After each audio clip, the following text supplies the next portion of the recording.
Hoy sí, ya estoy grabando. Ujú. Entonces aquí y acá. Bueno, hoy sí.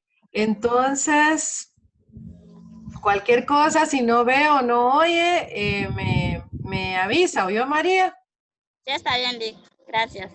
Bueno, entonces vamos a ver. Estamos con la presentación de sistemas políticos de Conrad Philip Kotak.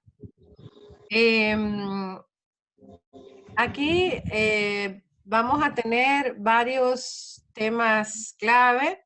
En primer lugar, entender a qué se le conoce como lo político, ¿verdad? ¿Qué es lo político?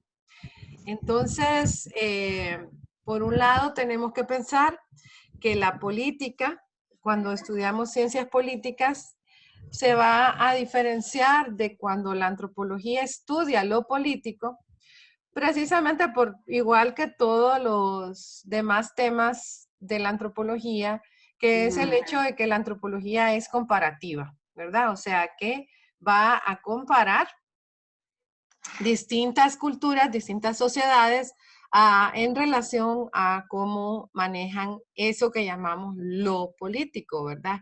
Entonces, ¿cuáles son los temas más importantes del estudio antropológico de lo político? Sería las relaciones de poder, ¿verdad? Cómo los seres humanos de distintas sociedades, distintas culturas, nos relacionamos a través del poder. ¿Qué es eso del poder? Por otro lado, ¿qué es eso de la autoridad, verdad? Poder y autoridad van a ser distintos. Y luego, ¿de qué manera distintas sociedades, distintas culturas van a regular, van a crear normas, leyes y condiciones para que se cumplan ciertas restricciones y ciertas libertades a la población, ¿verdad? Entonces, bueno, aquí en el enfoque de lo político, desde la antropología vamos a incluir lo que conocemos como estados o estados-naciones, sociedades que no son estados, sociedades tribales, ¿verdad? Por ejemplo, y cualquier tipo de organización social que involucre colectividades y que tenga que ver con lo que acabo de decirles, ¿verdad? El poder, la autoridad y las relaciones entre los distintos seres humanos que pasan por esas dimensiones, ¿verdad? Entonces, ¿qué es lo político? Es un sistema sustancial en poder y autoridad que busca dirigir a la sociedad para llevar el control. O sea que cuando hablamos de lo político estamos hablando de un control sobre las poblaciones. ¿Y quién tiene el control? Pues el que tiene la autoridad, ¿verdad? A la autoridad que muchas veces el mismo pueblo es el que la otorga, pero que también puede ser tomada por ciertos tipos de líderes que van a tomar autoridad en sus manos sin que se las hayan dado democráticamente, ¿verdad? Entonces, ¿qué es el poder? La capacidad de ejercer la voluntad propia sobre los demás, ¿verdad? Entonces, alguien que tiene poder logra que los demás hagan lo que a esta persona le parece que se tiene que hacer, ¿verdad? Porque tiene poder. La autoridad es el uso socialmente aprobado del poder. Entonces, vaya, por ejemplo, aquí tenemos un pichinguito de un policía, es la autoridad. ¿Por qué es la autoridad? Porque la sociedad en general le ha otorgado esa capacidad de ejercer poder sobre el resto de la población, precisamente para que exista un control, ¿verdad? Para que exista un control, porque cuando ya vivimos muchos humanos juntos, tenemos que tener un control sobre el uso de los recursos, tenemos que tener un control sobre hasta dónde llega el límite de un individuo y empieza el límite de otro individuo. María, al final nadie más entró, ¿verdad? No le oigo, espéreme. La voy a dígame. Ya. Sí, ¿Sí? yo lo que estoy viendo que en el WhatsApp dice, por 2, dice, creo que debemos probar hasta las 4:30, dice. Yo ¿Cómo? como que creo que están entrando, pero creo que no sé con qué link están probando porque como que no pueden, porque ahí dice, a todos nos parece el mismo, entonces dice, yo tampoco, yo no puedo entrar. Qué Y raro. sí, entonces, espéreme, solo le voy a enviar a ellos por donde yo entré, ¿me entiende? Para que ellos puedan. Ajá. Pero fue el que mandé hoy. Sí, espéreme. Qué raro. Sí. Es,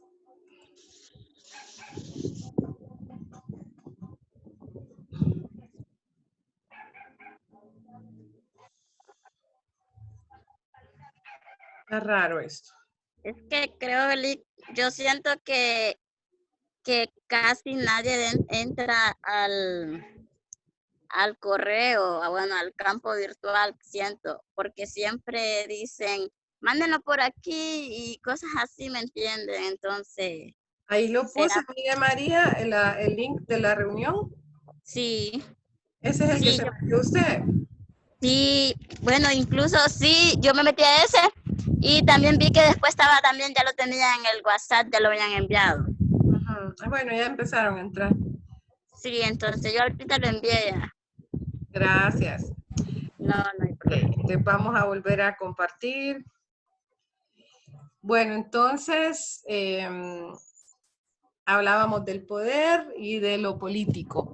Para este em, estudioso del tema, Morton Fried, la organización política abarca aquellos aspectos de la organización social que se relacionan con los individuos o grupos que gestionan asuntos de la política pública o buscan controlar compromisos o actividades de dichos individuos o grupos. O sea, que la organización política va a establecer una forma de organización de los grupos, ¿verdad? Para que la sociedad funcione de una manera específica, ¿verdad? Normalmente tiene que ver con el asunto de lo público, ¿verdad? ¿Qué es eso de lo público? Pues lo que pertenece al ámbito de lo colectivo, de lo que tenemos que tomar en cuenta eh, como algo que no puede ser solamente pensado en torno al individuo, sino que pensado en torno a la colectividad. O sea, los individuos no tenemos la libertad de hacer lo que nos dé la gana porque pertenecemos al ámbito de lo público, ¿verdad? Entonces, ok. Los estudios etnográficos y arqueológicos que se han realizado en distintas sociedades revelan correlaciones entre la economía, la organización social y la organización política. O sea, que lo político no está divorciado de la vida social que tenemos y tampoco de la economía. Están vinculados unos con otros. También tenemos otro estudioso que es Elman Service, que él va a hablar de 4 tipos o niveles de organización política: la banda, la tribu, el cacicazgo y el Estado. Esto también lo vimos en el tema de los modos de vida. Entonces, cuando hablamos de bandas son organizaciones más pequeñas que normalmente están vinculadas a los cazadores recolectores, ¿verdad? Y que muchas veces son nómadas. Bueno, en general una de sus características es el nomadismo y que pues normalmente se mueve una banda de una familia nuclear, ¿verdad? No son familias extensas, sino que son familias nucleares que se mueven en un territorio para hacer sus actividades de cacería, recolección, ¿verdad? Y hacen pues a lo mejor campamentos temporales, pero no aglomeran una cantidad de personas como van a empezar a aglomerar otros sistemas políticos como por ejemplo ya cuando hablamos de tribu, ya la tribu está más vinculada a la horticultura, ¿verdad? Al sistema económico de los horticultores, que ya tiene que ver con el cultivo, ¿verdad? Ya tiene que ver con el cultivo y con algún tipo de domesticación de animales. Entonces ya hay un sedentarismo, ya tenemos un pueblo, ya tenemos una aldea, un caserío, donde la gente vive fija y entonces ya empiezan a crecer un poco más las poblaciones. Ya vemos que la familia puede ser familia extensa, que vivan en una misma casa, y en la comunidad en sí va a haber más personas conviviendo, ¿verdad? Ok, luego tenemos los cacicazgos, que va a ser otro estadio más avanzado. Ya tenemos una población más grande, una organización sociopolítica más compleja, y esto va a dar lugar a lo que después se conoce como los estados. ¿Qué son los estados? Bueno, los estados surgen cuando ya tenemos sistemas, sobre todo sistemas agrícolas, que sustentan una población más grande. Entonces, vaya, por ejemplo, cómo surge la civilización egipcia en torno al río Nilo, porque empiezan a cultivar a las riberas de este río y se da tan buenos cultivos, y como se usa el regadío, ¿verdad? Se usan obras de regadío para mantener los cultivos todo el año y no depender ya de la lluvia. Entonces, esto empieza a generar que un montón de gente quiera vivir ahí. ¿Por qué quieren vivir ahí? Porque pues hay comida asegurada, ¿verdad? Porque estamos cultivando. Sin embargo, ahí estamos hablando de un estado centralizado que va a controlar los recursos. Entonces, las poblaciones que se van a vivir a esa zona van a estar supeditadas a que sí, van a tener una forma de vida, pero que el Estado es el que va a controlar esos recursos. Entonces ya empieza a haber una burocracia, empiezan a cobrarse impuestos, entonces se empieza a complejizar todo. No todo el mundo tiene acceso, por ejemplo, al agua si quiere usar el agua, sino que para tener acceso al agua tiene que pagar un impuesto. Los gobernantes son gobernantes que ya empiezan a ser gobernantes que se suceden unos a otros por parentesco, ¿verdad? O sea, que si el faraón le hereda a su hijo el poder. Entonces ya no es que cualquiera va a ostentar el poder, sino que se empiezan a crear familias vinculadas al poder, se empiezan a vincular, son estirpes gobernantes, y esto pues ya deja de ser una democracia, ¿verdad? Se convierten en imperios, se convierten en imperios hereditarios, ¿verdad? Ok. Entonces, bueno, aquí tenemos un ejemplo de las bandas, ¿no? Ahí están los cazadores recolectores que se juntan basados en el parentesco, y se juntan también según la estación del año, ¿verdad? Si es una estación donde hacen un tipo de actividades u otras, si es estación lluviosa, seca, invierno, verano, ¿verdad? Las tribus. Grupos más grandes carecen de gobierno centralizado, dirigidos por un jefe, hacen horticultura y pastoreo, organizados por vínculos familiares, ¿verdad? Igual, ya les expliqué antes. La jefatura y los cacicazgos es una estructura política permanente, ya hay clases sociales, el poder ya está centralizado, también ya puede haber una jerarquía basada en un parentesco, o sea, que estirpes de gobernantes, ¿verdad? Que le heredan el poder al hijo. Normalmente está basado en el hombre, normalmente no son las hijas mujeres las que acceden al poder, sino que los hijos varones, ¿verdad? Y bueno, eh, ya son sociedades estratificadas. ¿Qué significa que una sociedad sea estratificada? Y esta podría ser una pregunta de examen, igual que podría ser una pregunta de examen que les pregunte cuáles son los tipos de organización social política que existen, ¿verdad? Y podría ser otra pregunta, ¿qué quiere decir sociedad estratificada, ¿verdad? Una sociedad estratificada ya es una sociedad que cuenta con clases sociales, ¿verdad? Que ya hay estamentos políticos sociales que acceden a más recursos o a menos recursos, que tienen más poder o menos poder, o que están especializados, ¿verdad?, en distintos tipos de actividades, ¿verdad? Entonces, bueno, eso. ¿Alguna pregunta hasta ahorita? Todo bien, Leo. Ok, solo 3 se metieron al final. Bueno, lo voy a compartir en la plataforma de todas maneras, ¿verdad? Ya está compartido, la presentación ya estaba compartida, ¿verdad? Solo la explicación. Ok, como les dije antes de los estados, ¿verdad? Ya hay un mayor control de la población y mayor control del territorio, ¿verdad? Ya el territorio tiene fronteras, tiene límites, ya esto pertenece a este grupo, ya otro grupo no puede meterse a ese territorio porque va a estar ya asignado a cierto grupo social, cierto pueblo, ¿verdad? Hay una estratificación, en los estados ya hay una estratificación socioeconómica más fuerte porque también ya vemos más las especializaciones.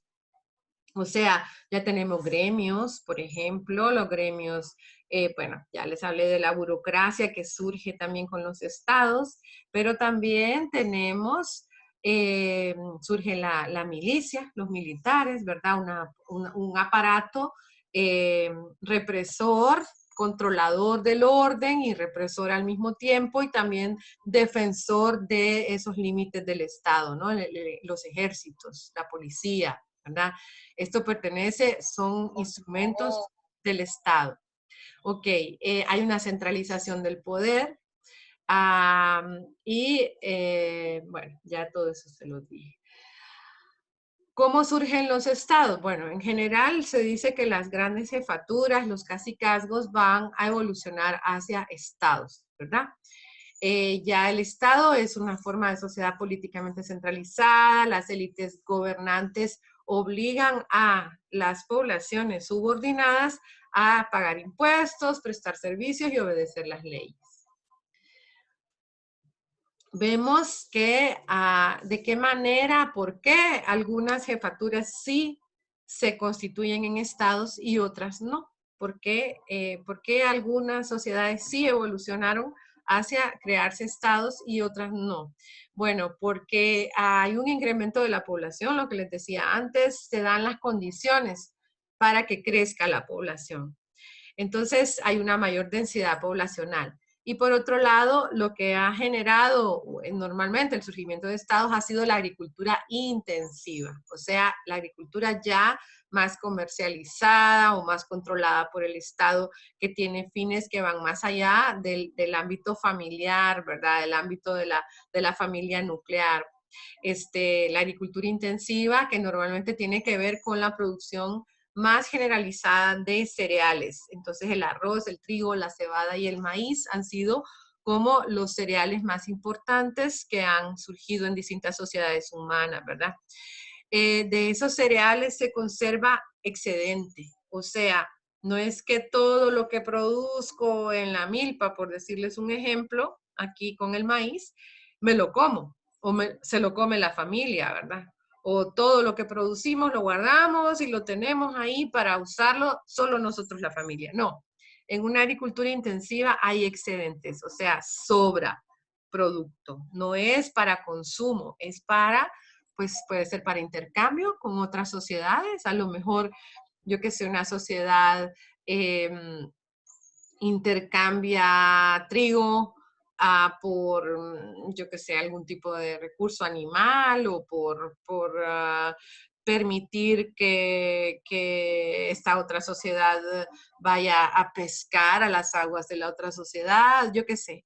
Han sido formas de intercambio, pero también de intercambio comercial. Entonces, ese excedente, eso que sobra, va a ser utilizado para eso. Muchos estados tienen la posibilidad de cultivar esto que les acabo de decir en valles fértiles, o sea, la existencia de valles fértiles o de formas más adecuadas de ejercer una agricultura sostenible y que sea productiva es algo que va como una condición bastante importante para que exista para que surja una ciudad y que eso vaya a dar lugar a un estado, ¿no? Entonces, también la tecnología es bien importante, que existan sistemas de regadío. Aquí en esta foto del Imperio Incaico vemos terracería, ¿verdad? O sea, que se hicieron obras para que la agricultura fuera más productiva, más sostenible y que le pudiera dar de comer a más gente, más cantidad de gente. Ok. Luego vemos que las élites en los estados también van a mantener esos especialistas para ejercer el poder y la autoridad. Lo que les decía del ejército y la policía, ¿verdad? Las tierras cultivables van a ser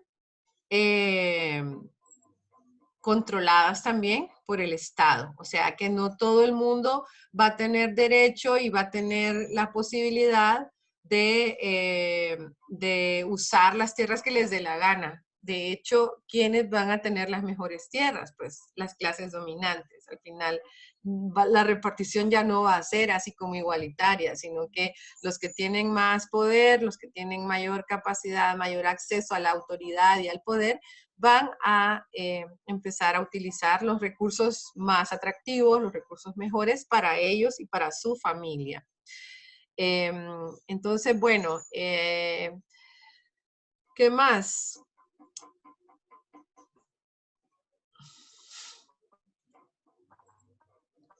Tenemos un sistema de poder, bueno, un sistema de liderazgo que se llama los big men o los grandes hombres. Estos no están en los estados, sino que están en las jefaturas, ¿verdad? Normalmente son redistribuidores. O sea, ¿qué quiere decir que un líder sea redistribuidor? Pues que normalmente la sociedad va a... Ahorita que miré a este señor, dije yo, este alumno nunca lo había visto, pero no, no es alumno. Y como aquí están las fotos de usted y este Sí. alumno. Bueno, pues entonces el redistribuidor, vaya, no, hay distintas formas económicas de manejar los recursos. El redistribuidor, la redistribución significa que toda la población de un lugar aporta su producto a un sitio central. Entonces, vaya, imagínense que María produce maíz, Reina produce café, William produce frijoles, José produce gallinas. Entonces, todos esos productos los vamos a llevar a un sitio de acopio central, ¿verdad? Que lo maneja los líderes de esa comunidad. Después, esta persona, los líderes o el líder, va a darle de todo a todos. Entonces, María dio maíz. Bueno, pues a María, a cambio de su maíz, se le va a dar maíz, frijol, café y gallinas, de todo lo que pusieron todos, ¿verdad? Igual a Reina, igual a William, igual a José.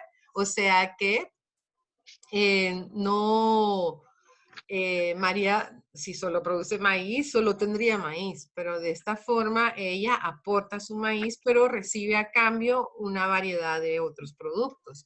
Los redistribuidores, normalmente, hay varios tipos de redistribuidores. Hay redistribuidores que le dan más de lo que dieron a sus súbditos o a su pueblo, ¿verdad? Y que a lo mejor él se queda con poco. Entonces este redistribuidor adquiere un prestigio muy alto porque es un redistribuidor generoso, ¿verdad? El gran proveedor.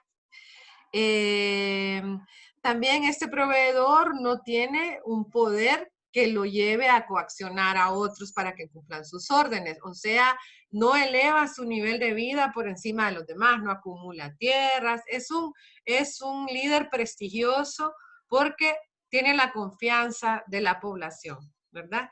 ¿De qué manera este líder se mantiene como líder? Pues gracias a ese prestigio.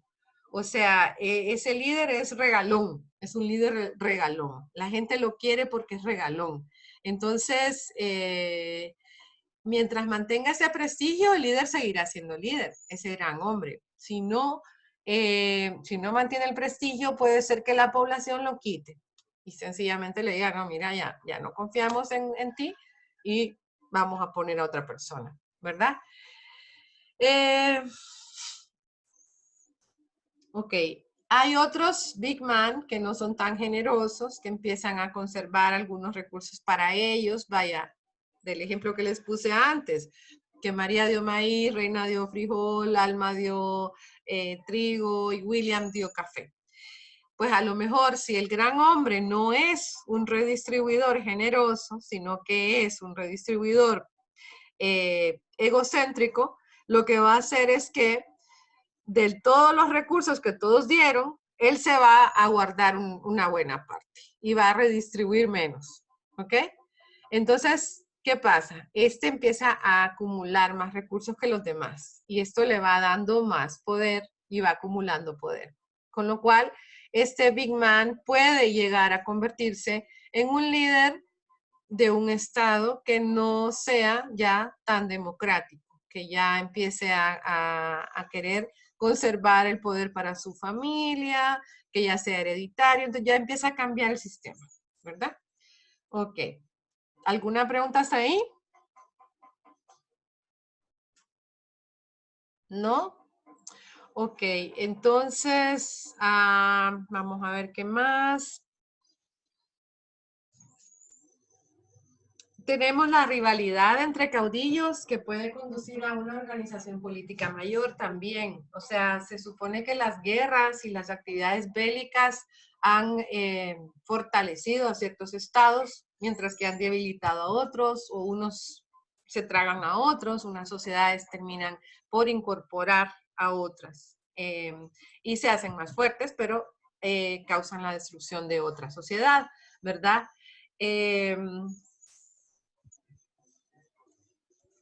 Ok, algunos ejemplos de estados y de imperios. Tenemos el imperio Inca que se desarrolla en Sudamérica, ¿verdad? Que se extendía desde Chile hasta el sur de Colombia, con 6 millones de habitantes aproximadamente. Antes les enseñé una terracería, los incas desarrollaron unas obras para hacer agricultura intensiva a través de regadío, terracería y todo eso. Y tenían una organización muy compleja. El Inca era el gobernante, era importante, era como un dios, ¿verdad? Se equiparaba al dios. Obviamente que aquí la descendencia del gobernador era digamos, del Inca, del jefe del imperio. Su descendencia era la que podía acceder al poder y nadie más, ¿verdad? De hecho, a veces el Inca se casaba con su propia hija para que los descendientes de él y su hija fueran los herederos del poder, ¿verdad? Entonces había un incesto de clase social que se le llama, que es para preservar precisamente el poder en una familia. Ok. Ese es un ejemplo bastante importante del continente americano. Antes les hablé de Egipto, también es otro ejemplo. Y bueno, ¿qué otras características tiene el ejercer el poder y de qué manera lo podemos estudiar desde la antropología? Bueno, podemos estudiar la parte del control del pensamiento. De qué manera las sociedades se ven controladas en su pensamiento, en su imaginario, por las relaciones de poder que se establecen entre los líderes y las poblaciones que ellos lideran. Entonces, vemos que por ejemplo, todas esas formas de persuasión de las masas, ¿verdad? Que son manipulación, son formas de manipulación, no necesariamente ejercer represión ni ejercer un control directo, sino que un control indirecto a través de ese tipo de manipulaciones. Como dicen, el circo romano, ¿verdad? Dele pan y circo al pueblo. Entonces, aquí los espectáculos públicos, ¿verdad? Todo eso va a llevar a un control de la población. El fútbol, muchas veces hablamos de que hay partidos de fútbol y después le suben a la gasolina, cosas así. Los medios de comunicación de masas, las redes sociales también son formas de controlar a la población y de mantener a la población tranquila y sin que proteste, ¿verdad? La educación obligatoria, que también va a establecer un tipo una forma de transmisión del conocimiento que le va a dar prioridad a unos temas por encima de otros, ¿verdad? Entonces, ¿de qué manera, qué temas son los temas que la educación, por ejemplo, en nuestro sistema político hondureño, qué nos enseñan y qué no nos enseñan? ¿Qué interesa enseñar en el sistema educativo y qué no interesa enseñar, ¿verdad? Todo eso. La coacción física. Bueno, ahí tenemos la fuerza policial militar, el control del pensamiento basado en técnicas de manipulación, las desigualdades sociales también, ¿verdad? Porque se crea toda una valoración distinta a unos sectores de la población y a otros, ¿verdad? Entonces, ciertos sectores sienten que no tienen voz, ¿verdad? Que no tienen voz, que no pueden, que no son escuchados y que no van a ser escuchados. Es otra forma de control, ¿verdad? Ok.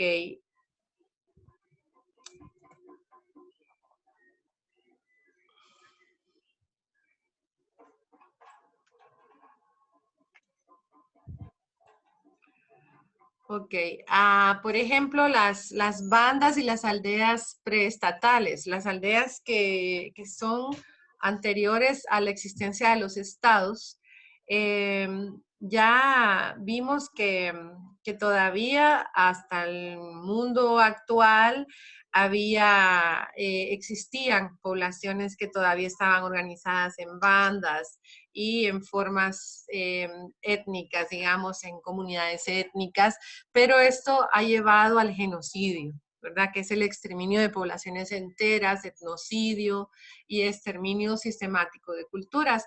Este mismo tema lo estaba hablando el otro día cuando les estaba explicando el territorio como cuerpo, ¿verdad? Cómo las poblaciones indígenas cada vez están siendo más desplazadas, más incorporadas de una forma en que no puedan mantener su cultura para precisamente ocupar sus territorios, porque ya no interesa que estas poblaciones étnicas sean las que estén ahí, ¿verdad? Luego la aculturación. ¿Se acuerdan qué era la aculturación? La aculturación es que una cultura una sociedad pierde su cultura y se convierte en otra, ¿verdad? La aculturación puede ser libre o puede ser forzada, ¿verdad? Una forma de aculturación, no enculturación, aculturación.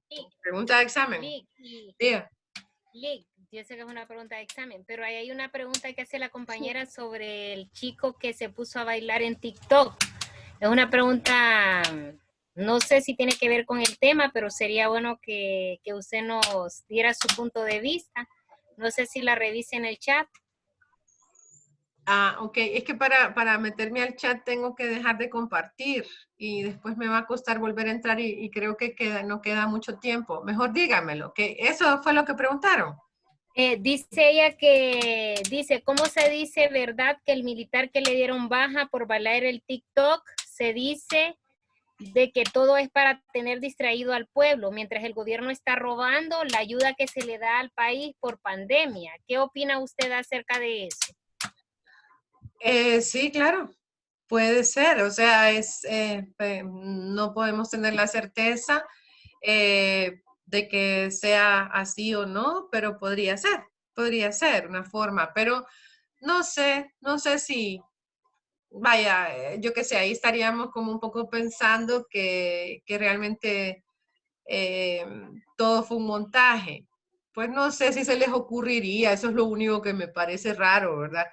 ¿Pero tiene Que, que ver con el tema o con este no? tema de poder y autoridad, sí, Correcto. definitivamente desde distintos ángulos, ¿verdad? Porque vaya, yo qué sé, el muchacho pues se pone a bailar, deja el arma a un lado, simbólicamente es como bien importante lo que hace. Eh, Se mete a una red social y comparte algo que le gusta hacer. Probablemente no tiene vocación para ser militar en primer lugar, ¿verdad? Pero está ahí porque de algo hay que vivir y es una opción. Eh, Pero Lick, a lo que voy yo que en determinado momento las personas que hemos trabajado, sí, siempre hemos hecho cosas que de repente no están dentro del reglamento, pero como que de cierta manera nos apasiona, ¿verdad? Ir contra las reglas, no sé. sí, claro, lo que pasa es que el ejército es el ejército, ¿verdad? Entonces, que se haga eso en el ejército lo paradójico, ¿verdad? Entonces, sí, definitivamente que puede ser lo que está planteando la compañera, puede ser que no, eh, porque realmente también es una crítica, ¿verdad? O sea, me gustó mucho una caricatura que salía de él, el soldadito ahí chiquito, ¿verdad? Con su app TikTok y otros militares grandotes ahí con el rótulo de corrupción, impunidad, no sé qué, ¿verdad? Y sin embargo, el grandote que está con el rótulo de corrupción, impunidad, no sé qué, le está diciendo al soldadito chiquito con su app de TikTok, ¿por qué has desprestigiado al ejército? Entonces, es como que simbólicamente esto tiene mucho que analizar, ¿verdad? Yo no me ha dado tiempo, porque como tengo 180 alumnos y solo en esto pienso, no me ha dado tiempo de ponerme a pensar en otras cosas, pero realmente es para analizarlo. Realmente es interesante, ¿verdad? Sea de una forma o sea de la otra, sea lo que está planteando la compañera como un montaje. Me parece que es demasiado creativo para hacer un montaje. No les doy esa digamos, eh, habilidad, no pienso que la tengan, una creatividad tan fuerte como para hacerlo en plan montaje, pero vaya, podría ser, no sé, ¿verdad? Ok, voy a terminar porque se está acabando el tiempo. Entonces, vemos que, bueno, a menos que quieran que nos volvamos a meter, Sí, nos volvemos a meter. sí. Bueno, entonces si quieren, cortemos Sí, aquí Lick, antes yo de que creo, nos me parece corten. que sí. Ah, no, faltan 8 minutos. Voy a terminar las diapositivas y nos volvemos a Pero meter. lo va a bajar a la plataforma siempre, ¿verdad? Sí. Oh, Entonces, ok. bueno, ¿qué más? Entonces les hablaba de la aculturación, cómo unas sociedades intentan aculturar de una forma forzada a otras, porque les imponen, ¿verdad? Eso normalmente sucede en las formas de colonización o conquista de otras sociedades, ¿verdad? Tenemos el ejemplo de la difusión de la civilización europea hacia América, ¿verdad? Que pues sabemos que cuando llegaron los europeos a América, pues destruyeron las culturas que estaban acá, bueno, no a todas, y todavía hay, existen, pero hubo pues matanzas, hubo represión, se negó que las culturas que existían en América antes de la llegada de los europeos fueran realmente culturas, incluso se llegó a negar la humanidad de las personas que estaban en este continente, ¿verdad? Porque eran tan extrañas para los europeos que era como que no eran gente, eran, a saber. Entonces hubo debates, ¿verdad? En las cortes españolas para analizar si realmente las personas, bueno, las que vivían aquí eran personas, eran humanos o no lo eran, ¿verdad?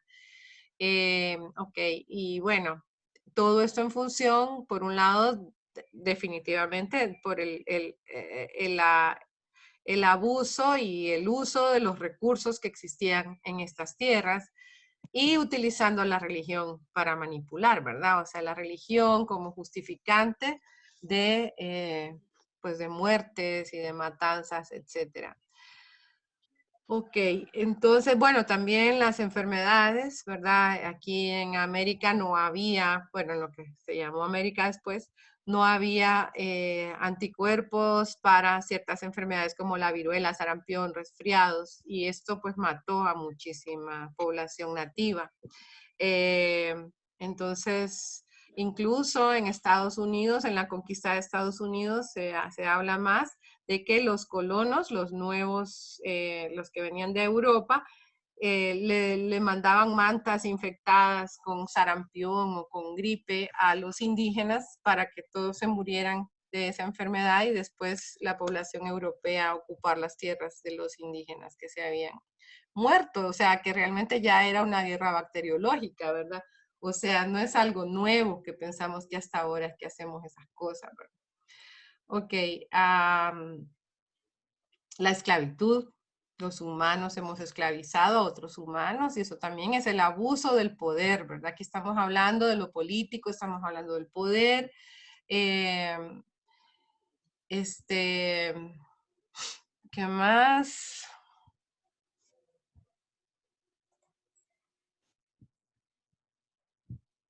Bueno, el genocidio y el etnocidio no solamente se dio en la conquista de América, también la hemos visto en otros continentes. Aquí menciona el texto Australia, las islas del Pacífico, Siberia, etcétera.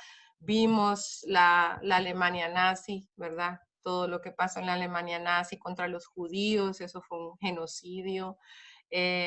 Todavía sí, sigue existiendo. Aquí la lectura menciona la cuenca amazónica, pero esto está, este artículo no es de este año, ¿verdad? Y este año está peor que lo que estaba hablándose en ese momento. Ok, las armas de los débiles. Ese es otro tema importante que, pues, ¿de qué manera estas masas que son tan abusadas tienen algún tipo de recursos para defenderse de estas élites?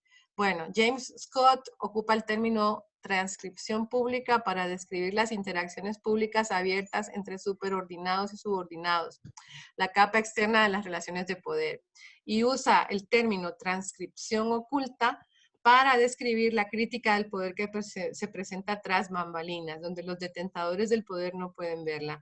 En público, élites y oprimidos observan el protocolo en las relaciones de poder. O sea, los oprimidos, los débiles, tienen una serie de formas de resistencia que están desde los chistes, desde los memes ahorita, que estamos en la era de los memes, ¿verdad? Hasta cualquier otro tipo de manifestación. Con esta diapositiva termino y aquí voy a cortar y me voy a volver a meter.